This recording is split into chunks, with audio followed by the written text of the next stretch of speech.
জান্নাতের শুভ সংবাদ তুমি গ্রহণ করো, জোরে কোন সুবহানাল্লাহ।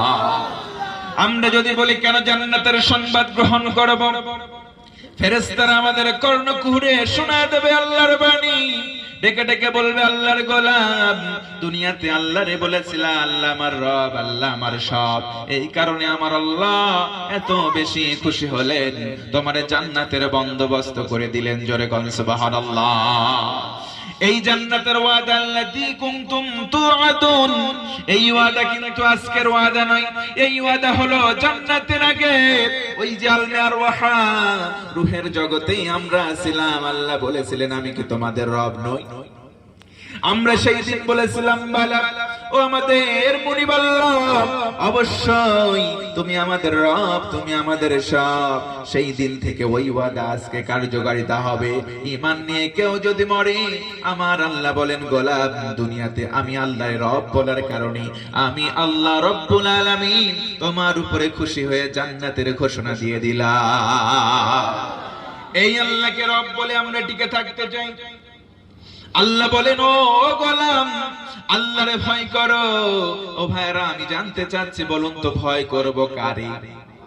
আরো জোরে বলেন কারে? আল্লাহরে কেউ যদি ভয় করে জীবন গঠন করে কতগুলো উপকার। আজকে আমার আলোচনার বিষয়বস্তু হলো তাকওয়ার পুরস্কার। জোরে বলেন তো কিসের পুরস্কার?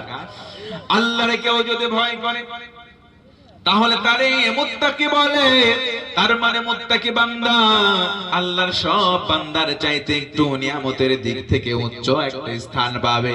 এই যে সিয়াম পালন শেষ করলাম, রমজান মাসের সিয়াম পালন করলে আল্লাহ রব্বুল আলামিন তাদেরকে জানায়া দিলেন, ইয়া আইয়ুহাল্লাযীনা আমানু কুতিবা আলাইকুমুস সিয়াম কামা কুতিবা আলাল্লাযীনা মিন ক্বাবলিকুম লাআল্লাকুম তাত্তাকুন।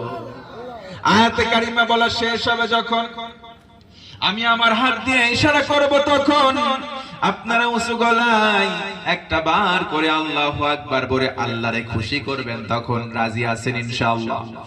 আমি আমার আয়াতে কারিমা তিলাওয়াত শেষ করব যখন, আল্লাহু আকবারের ধ্বনি হবে এত জোরে, আমরা এমন ভাবে আওয়াজ করব যাতে করে আমার আল্লাহ আমাদের উপরে খুশি হয়ে যায়। একটু রাজি আছেন? যারা যারা প্রস্তুতি নেন তারা ইয়া আইয়ুহাল্লাযীনা আমানু কুতিবা আলাইকুমুস সিয়াম কামা কুতিবা আলাল্লাযীনা মিন ক্বাবলিকুম লাআল্লাকুম তাত্তাকুন। আমার আল্লাহ ডেকে ডেকে বলেন, ও গোলাম, যদি ইমানদার হও, যদি মুমিন হও, তোমাদের জন্য আমি রোজাটাকে লিখে দিলাম, লিপিবদ্ধ করে দিলাম, দলিল করে দিলাম। হাদিসে কুদসি আল্লাহর রাসূলের মাধ্যমে আল্লাহ বলেন, আস-সাওমু লি ওয়া আনা আজজি বিহি, রোজা হলো আমার, কেউ যদি রোজা পালন করে আমি আল্লাহ তার পুরস্কার নিজ হাতে দেব। জোরে বলুন সুবহানাল্লাহ। রাইয়ান নামে একটা দরজা আছে, রাইয়ান নামক একটা দরজা আছে জান্নাতে। ওই দরজায় অন্য জান্নাতীরা প্রবেশ করতে পারবে না, শুধুমাত্র রোজা পালনকারীরা যারা জান্নাতি হবে তারাই যাবে। জোরে কোন সুবহানাল্লাহ। এই রোজা পালনের মাধ্যমে আমরা তাকওয়া অর্জন করি, কিন্তু অনেকেই জানি না তাকওয়ার পুরস্কার কি। আজকে আমরা জানবো, কেউ যদি আল্লাহরে ভয় করে চলে আল্লাহ কয়টা পুরস্কার দেবেন। জোরে বলেন ভাইরা, জানার দরকার আছে না নাই? জোরে বলেন তো, আছে না নাই? সর্বমোট কোরআনুল কারীমের মধ্যে অনেকগুলো পুরস্কারের কথা আছে, তার মধ্যে স্পেশাল পুরস্কার হলো প্রধানত 10টা। কেউ যদি মুত্তাকি হয়, কেউ যদি আল্লাহ ফিরুতা অর্জন করে, আল্লাহ রব্বুল আলামিন তারে 10টা পুরস্কার দেবেন। জোরে বলুন সুবহানাল্লাহ। পুরস্কার কয়টা? আরো জোরে বলেন কয়টা? আপনারা শুনবেন না চলে যাবেন? শুনবেন না আগে চলে যাবেন? শুনবেন ইনশাআল্লাহ? শুনবেন ইনশাআল্লাহ? কারা কারা শেষ পর্যন্ত না শুনে চলে যাবেন? দু হাত তুলে দেখান। মাত্র একজন চলে যাবেন? তার মানে বোঝা গেল এখনো আপনাদের ঘুমে ধরে নাই। ঘুমে ধরলে মানুষ মজালে কাজ করে, ঘুমে ধরলে মানুষ কখন কি করে সেটা টের পায় না। তো এই পর্যন্ত যে আমি কথাগুলো বললাম, আমার আলোচনার ভূমিকা এবং আলোচনার সাবজেক্ট পর্যন্ত আপনাদের বুঝতে কোনো অসুবিধা হয়েছে? আমি দেখতে পাচ্ছি অনেকে আশেপাশে দাঁড়িয়ে আছেন, চেয়ারের ব্যবস্থা করা হয়েছে মাশাআল্লাহ। আপনারা বসে পড়ুন। মা বোনেরা কি আছে? মহিলারা কি আছে? তাদের জন্য বসার জায়গা সেপারেট করা হয়েছে পাশে মাশাআল্লাহ। তাদের সংখ্যা কেমন? মানে কম বেশি আছে তো? তাহলে মাদের পক্ষে কিছু ওয়াজ করা দরকার আছে না ভাই? কি আছে না ভাই? তা আমি আপনাদের উভয়ের জন্য এটা শেয়ার করব যে তাকওয়ার পুরস্কার স্পেশালি 10টা, এটা আমরা সবাই শুনবো। এবং মায়েদেরকে আমি স্পেশালি 6টা আমলের কথা বলবো, যেই 6টা আমল যদি আল্লাহর কোনো গোলাম করতে পারে, আল্লাহর হাবিব সাল্লাল্লাহু আলাইহি ওয়াসাল্লাম তিনি তার জবান মোবারক দিয়ে বলেছেন, এই 6টা কাজের গ্যারান্টি যদি কোনো গোলাম দিতে পারে, আমি রাসূল নিজে হাত ধরে গ্যারান্টি দিয়ে তার সাথে করে জান্নাতে নিয়ে যাব। কয়টা আমল? 6টা। সবাই বলেন কয়টা? এই 10টা পুরস্কার আর ওই 6টা আমল শুনবেন না চলে যাবেন? শুনবেন না চলে যাবেন?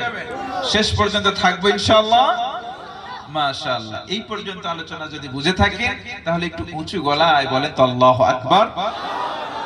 আমার ভাইয়েরা গভীর মনোযোগ বাড়ায় দেন। তাকওয়ার পুরস্কার প্রধানত 10টা।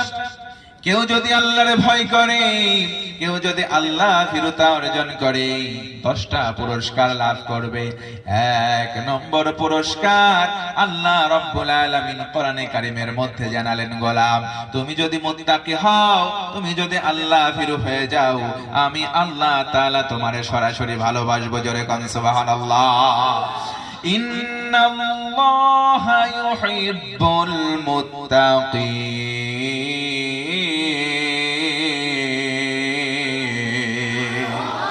আমার আল্লাহ ডেকে ডেকে বলেন, ও গোলাম যদি তাকওয়াবান হও, যদি মুত্তাকি হতে পারো, আমি আল্লাহ তোমারে ভালোবাসবো। উঁচু গলায় কোন সুবহানাল্লাহ। এই ভালোবাসা দেখেন আজকে দুনিয়াতেও আল্লাহ রাসূল বলেন আল্লাহর ভালোবাসা 100 টুকরা করেছে, বুখারীর বর্ণনা। আল্লাহ রাসূল বলেন আল্লাহর ভালোবাসারে আল্লাহ রাব্বুল আলামিন 100 ভাগ করেছেন। 1 ভাগ ভালোবাসা গোটা সৃষ্টিকুলের প্রতি দিয়ে দিলেন, আর 99 ভাগ ভালোবাসা তার কাছে আছে। এই 1 ভাগ ভালোবাসা প্রাণীকুলের মধ্যে সবাই হিংস্ররা পেয়েছে। দেখবেন একটা মুরগি যখন মুরগির বাচ্চারে চিল কিংবা শকুন ছো মারে, ওই সময় মুরগিটা ভৌ মেরে উড়ে যায়, যতদূর সম্ভব উড়ে যায়, বাচ্চারে হেফাজতের চেষ্টা করে। এটা হলো তার ভালোবাসা। আমার আপনার সন্তান যদি কোল থেকে পড়ে যায়, হাউমাউ করে কাঁদে, ওয়া ওয়া করে, মা মা করে কাঁদে, মা কিন্তু সহ্য করে না। আমার ভাইরা, এই ভালোবাসা 1 ভাগের, আর 99 ভাগ ভালোবাসা আছে আল্লাহর কাছে। কিন্তু দুঃখজনক, তারপরেও সত্য কথা, আজকে ভালোবাসা দিবস নামে একটা দিবস বাঙালি আমরা গোটা বিশ্বের মধ্যে বার করে ফেলেছি। শুধু বাঙালিরা আজকে ঘটা করে পালন করে না, গোটা বিশ্বের মধ্যে একটা দিবস আছে, নাম হলো ভালোবাসা দিবস। এ যুবক কথা কাও আছে না নাই? বিশ্ব বেহায়া দিবস, আমার ভাষায় বিশ্ব বেহায়া দিবস। কথা বলেন ঠিক কিনা? এই দিনে দেখবেন একটা যুবক যুবতী, তারা বলে আমার বয়ফ্রেন্ড, এরা বলে গার্লফ্রেন্ড, দুইজন একসঙ্গে হয়, সকালবেলা বের হয়, সারাদিন টোটো করে ঘোরে, বিয়ের কোনো সম্পর্ক নাই। তারপরেও তারা বলে আকাশ সাক্ষী বাতাস সাক্ষী, তুমি আমার, তুমি আমার, আমি তোমার। এইগুলো আকাশ সাক্ষী বাতাস সাক্ষী করে, ওইগুলোই শুধু জাহান্নামে যাবে না, ওইগুলোর গাইড না দেওয়ার কারণে তার বাপ মাও জাহান্নামে যাবে। কথা বলেন ঠিক কিনা? আজকের সমাজের মানুষগুলো দেখবেন রাস্তাঘাটের মধ্যে মেয়ের সংখ্যা বেড়ে যায়, পুরুষের সংখ্যা এখন ঘরের মধ্যে আবদ্ধ।